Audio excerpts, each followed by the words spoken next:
जय श्री कृष्णा, जय श्री मन्नारायण। दोस्तों, आज हम सुनेंगे श्रीमद् भागवत महापुराण कथा एकादश स्कंद का 13वां अध्याय। इस अध्याय में आज हम सुनेंगे हंस रूप से सनकादि को दिए हुए उपदेश का वर्णन। भगवान श्री कृष्ण कहते हैं, प्रिय उद्धव, सत्व, रज और तम ये तीनों बुद्धि यानी प्रकृति के गुण हैं, आत्मा के नहीं। सत्व के द्वारा रज और तम इन दो गुणों पर विजय प्राप्त कर लेनी चाहिए। तदंतर सत्व गुण की शांत वृत्ति के द्वारा उसकी दया आदि वृत्तियों को भी शांत कर देना चाहिए।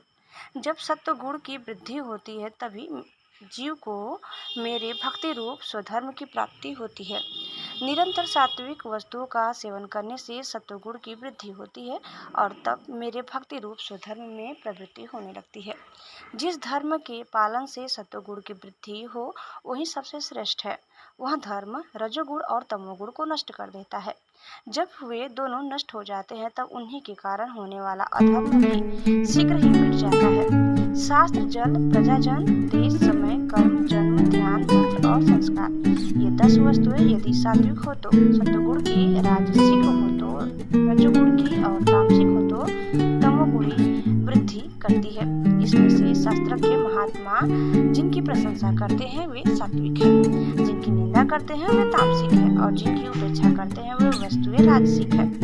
जब तक अपने आत्मा का साक्षात्कार तथा स्थूल सूक्ष्म शरीर और उनके कारण तीनों गुणों की निवृत्ति न हो तब तक मनुष्य को चाहिए कि सत्वगुण की वृद्धि के लिए सात्विक शास्त्र आदि का ही सेवन करे, क्योंकि उससे धर्म की वृद्धि होती है और धर्म की वृद्धि से अंतःकरण शुद्ध होकर आत्म तत्व का ज्ञान होता है।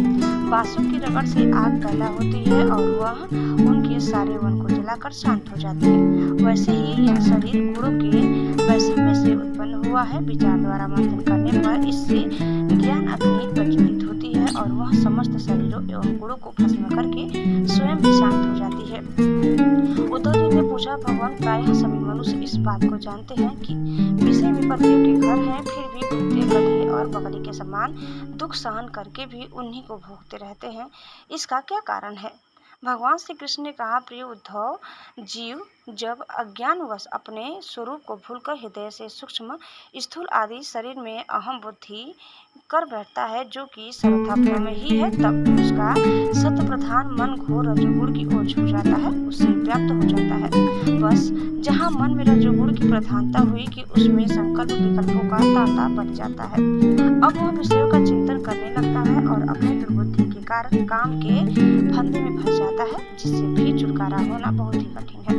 अब वह अज्ञानी कामवश अनेकों प्रकार के कर्म करने लगता है और इंद्रियों के वश होकर यह जानकर भी कि इन कर्मों का अंतिम फल दुख ही है, उन्हीं को करता है। उस समय वह रजोगुण के तीव्र वेग से अत्यंत मोहित रहता है। यद्यपि विवेकी पुरुष का चित्त भी कभी कभी रजोगुण और तमोगुण के वेग से विक्षिप्त होता है, तथापि उसकी विषयों में दोष दृष्टि बनी रहती है। इसलिए वह बड़ी सावधानी से अपने चित्त को एकाग्र करने की चेष्टा करता रहता है, जिससे उसकी विषयों में आसक्ति नहीं होती।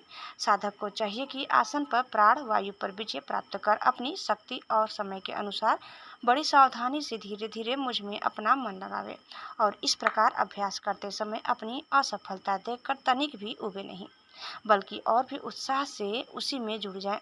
प्रिय उद्धव, मेरे शिष्य सनकादिक परम ऋषियों ने योग का यही स्वरूप बताया है कि साधक अपने मन को सब ओर से खींचकर विराट आदि में नहीं, साक्षात मुझ में ही पूर्ण रूप से लगा दे। उद्धव जी ने कहा, श्री कृष्ण, आपने जिस समय जिस रूप से सनकादिक परम ऋषियों को योग का आदेश दिया था उस रूप को मैं जानना चाहता हूँ। भगवान श्री कृष्ण ने कहा, प्रिय उद्धव, सनकादिक परम ऋषि ब्रह्मा जी के मानस पुत्र हैं। उन्होंने एक बार अपने पिता से योग की सूक्ष्म अंतिम सीमा के संबंध में इस प्रकार प्रश्न किया था। सनकादिक परम ऋषियों ने पूछा, पिताजी, चित्त गुणों अर्थात विषयों में घुसा ही रहता है और गुण भी चित्त की एक एक वृत्ति में प्रविष्ट रहते ही हैं, अर्थात चित्त और गुण आपस में मिले जुले ही रहते हैं। ऐसी स्थिति में जो पुरुष इस संसार सागर से पार होकर मुक्ति पद प्राप्त करना चाहता है वह इन दोनों को एक दूसरे से अलग कैसे कर सकता है? भगवान श्री कृष्ण कहते हैं, प्रिय उद्धव, यद्यपि ब्रह्मा जी सब देवताओं के शिरोमणि, स्वयंभू और प्राणियों के जन्मदाता हैं, फिर भी सनकादिक परम ऋषियों के इस प्रकार पूछने पर ध्यान करके भी वे इस प्रश्न का मूल कारण न समझ सके, क्योंकि उनकी बुद्धि कर्म प्रणव थी। उद्धव, उस समय ब्रह्मा जी ने इस प्रश्न का उत्तर देने के लिए भक्ति भाव से मेरा चिंतन किया। तब मैं हंस का रूप धारण करके उनके सामने प्रकट हुआ। मुझे देखकर सनकादिक ब्रह्मा जी को आगे करके मेरे पास आए और उन्होंने मेरे चरणों की वंदना करके मुझसे पूछा कि आप कौन हैं। प्रिय उद्धव, सनकादिक परमार्थ तत्व के जिज्ञासु थे, इसलिए उनके पूछने पर उस समय मैंने जो कुछ कहा वह तुम मुझसे सुनो। ब्राह्मण, यदि परमार्थ रूप वस्तु नानात्व से सर्वथा रहित है, तब आत्मा संबंध में आप लोगों का ऐसा प्रश्न कैसे युक्ति संगत हो सकता है? अथवा मैं यदि उत्तर देने के लिए बोलूं भी तो किस जाति, गुण, क्रिया और संबंध आदि का आश्रय लेकर उत्तर दूं? देवता, मनुष्य, पशु, पक्षी आदि सभी शरीर पंचभूतात्मक होने के कारण अभिन्न ही है और परमार्थ रूप से भी अधिक है, अभिन्न है। ऐसी स्थिति में आप कौन हैं? आप लोगों का यह प्रश्न ही केवल वाणी का व्यवहार है, विचार पूर्वक नहीं है, अतः निरर्थक है। मन से, वाणी से, दृष्टि से तथा अन्य इंद्रियों से भी जो कुछ ग्रहण किया जाता है वह सब मैं ही हूँ, मुझसे भिन्न और कुछ नहीं है। यह सिद्धांत आप लोग तत्व विचार के द्वारा समझ लीजिए।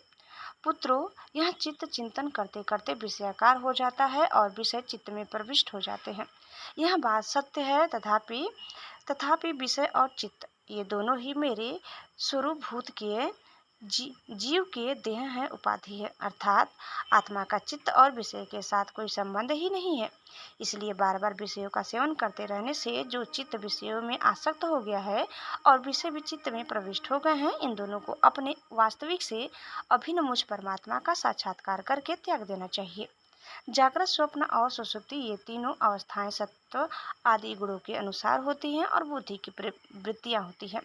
सच्चिदानंद का स्वभाव नहीं, इन वृत्तियों का साक्षी होने के कारण जीव उनसे विलक्षण है। यह सिद्धांत श्रुति, युक्ति और अनुभूति से युक्त है, क्योंकि बुद्धि वृत्तियों के द्वारा होने वाला यह बंधन ही आत्मा में त्रिगुणमयी वृत्तियों का दान करता है। इसलिए तीनों अवस्थाओं से विलक्षण और उनमें अनुगत मुझ तुरीय तत्व में स्थित होकर इस बुद्धि के बंधन का परित्याग कर दे, तब विषय और चित्त दोनों का युग पर त्याग हो जाता है। यह बंधन अहंकार की ही रचना है और यही आत्मा के परिपूर्णतम सत्य, अखंड ज्ञान और परमानंद स्वरूप को छिपा देता है। इस बात को जानकर विरक्त हो जाएं और अपने तीन अवस्थाओं में अनुगत तुरीय स्वरूप में होकर संसार की चिंता को छोड़ दे। जब तक पुरुष के भिन्न भिन्न पदार्थों में सत्यत्व बुद्धि, अहम बुद्धि और मम बुद्धि युक्तियों के द्वारा निवृत्ति नहीं हो जाती, तब तक यह अज्ञानी यद्यपि जागता है तथापि सोता हुआ सा रहता है। जैसे स्वप्न अवस्था में जान पड़ता है कि मैं जाग रहा हूँ, आत्मा से अन्य देह आदि प्रतीयमान नाम रूपात्मक प्रपंच का कुछ भी अस्तित्व नहीं है। इसलिए उनके कारण होने वाले वर्ण, आश्रम आदि भेद, स्वर्ग आदि फल और उनके कारणभूत कर्म ये सब के सब इस आत्मा के लिए वैसे ही मिथ्या है जैसे स्वप्नदर्शी पुरुष के द्वारा देखे हुए सब के सब पदार्थ, जो जागृत अवस्था में समस्त इंद्रियों के द्वारा बाहर दिखने वाले संपूर्ण क्षणभंगुर पदार्थों को अनुभव करता है और स्वप्न अवस्था में हृदय में ही जागृत में देखे हुए पदार्थों के समान ही वासनामय विषयों का अनुभव करता है और सुषुप्ति अवस्था में उन सब विषयों को समेटकर उनके लय को भी अनुभव करता है। वह एक ही है। जागृत अवस्था के इंद्रिय, स्वप्न अवस्था के मन और सुषुप्ति की संस्कारवती बुद्धि का भी वही स्वामी है, क्योंकि वह त्रिगुणमयी तीनों अवस्थाओं का साक्षी है। जिसे मैंने स्वप्न देखा, जो मैं सोया वही मैं जाग रहा हूँ, इस स्मृति के बल पर एक ही आत्मा का समस्त अवस्थाओं में होना सिद्ध हो जाता है। ऐसा विचार कर मन की ये तीनों अवस्थाएं गुणों के द्वारा मेरी माया से मेरे अंश स्वरूप जीव में कल्पित की गई है और आत्मा में ये नितांत असत्य है। ऐसा निश्चय करके तुम लोग अनुमान सत्व पुरुषों द्वारा किए गए उपनिषदों के श्रवण और तीक्ष्ण ज्ञान खंड के द्वारा सकल संशयों के आधार अहंकार का छेदन करके हृदय में स्थित मुझ परमात्मा का भजन करो। यह जगत मन का विलास है, दिखने पर भी नष्ट प्राय है अलात चक्र के समान अत्यंत चंचल है और भ्रम मात्र है ऐसा समझो। ज्ञाता और ज्ञेय के भेद से रहित एक ज्ञान स्वरूप आत्मा ही अनेक सा प्रतीत हो रहा है। यह स्थूल शरीर, इंद्रिय और अंतःकरण रूप 3 प्रकार का विकल्प गुणों के परिणाम की रचना है और स्वप्न के समान माया का खेल है। अज्ञान से कल्पित है, इसलिए उस देह आदि रूप दृश्य से दृष्टि हटाकर तृष्णा रहित इंद्रियों के व्यापार से हीन और निरीह होकर आत्मानंद के अनुभव में मग्न हो जाए। यद्यपि कभी कभी आहार आदि के समय यह देहादिक प्रपंच देखने में आता है, तथापि यह पहले ही आत्म वस्तु से अतिरिक्त और मिथ्या समझकर छोड़ा जा चुका है, इसलिए वह पुनः भ्रांति मूलक मोह उत्पन्न करने में समर्थ नहीं हो सकता। देहपात पर्यंत केवल संस्कार मात्र उनकी प्रतीति होती है। जैसे मदिरा पीकर उन्मत्त पुरुष यह नहीं देखता कि मेरे द्वारा पहना हुआ वस्त्र शरीर पर है या गिर गया, वैसे ही सिद्ध पुरुष जिस शरीर से उसने अपने स्वरूप का साक्षात्कार किया है वह प्रारब्धवश खड़ा है, बैठा है या दैववश कहीं गया है या आया है। नश्वर शरीर संबंधी इन बातों पर दृष्टि नहीं डालता। प्राण और इंद्रियों के साथ यह शरीर भी प्रारब्ध के अधीन है, इसलिए अपने आरंभक कर्म जब तक है तब तक उनकी प्रतीक्षा करता ही रहता है, परंतु आत्मवस्तु का साक्षात्कार करने वाला तथा समाधि पर्यंत योग में आरूढ़ पुरुष स्त्री पुत्र धन आदि प्रपंच के सहित उस शरीर को फिर कभी स्वीकार नहीं करता, अपना नहीं मानता। जैसे जगा हुआ पुरुष स्वप्न अवस्था के शरीर आदि को। सनकादिक ऋषियों, मैंने तुमसे जो कुछ कहा है वह सांख्य योग दोनों का गोपनीय रहस्य है। मैं स्वयं भगवान हूँ, तुम लोगों को तत्वज्ञान का उपदेश करने के लिए ही यहाँ आया हूँ ऐसा समझो। विप्रवरों, मैं योग, सांख्य, सत्य, ऋषि, तेज, श्री, कीर्ति और दम इन सब का परम अधिष्ठान हूँ। मैं समस्त गुणों से रहित हूँ और किसी की अपेक्षा नहीं रखता, फिर भी साम्य, असंगता आदि सभी गुण मेरा ही सेवन करते हैं, मुझ में ही प्रतिष्ठित है, क्योंकि मैं सबका हितैषी, सुहृद, प्रियतम और आत्मा हूँ। सच पूछो तो उन्हें गुण कहना भी ठीक नहीं है, क्योंकि वे सत्व आदि गुणों के परिणाम नहीं है और नित्य है। प्रिय उद्धव, इस प्रकार मैंने सनकादिक मुनियों के संशय मिटा दिए। उन्होंने परम भक्ति से मेरी पूजा की और स्तुतियों द्वारा मेरी महिमा का गान किया। जब उन परम ऋषियों ने भली भांति मेरी पूजा और स्तुति कर ली, तब मैं ब्रह्मा जी के सामने ही अदृश्य होकर अपने धाम में लौट आया। तो दोस्तों, इस प्रकार कथा यहीं समाप्त होता है। उम्मीद करते हैं कि आपको हमारी आज की कथा जरूर पसंद आई होगी। कैसी लगी कमेंट करके बताइए। चैनल में नए हैं तो प्लीज़ लाइक, शेयर और सब्सक्राइब करना न भूलें। धन्यवाद। जय श्री नारायण।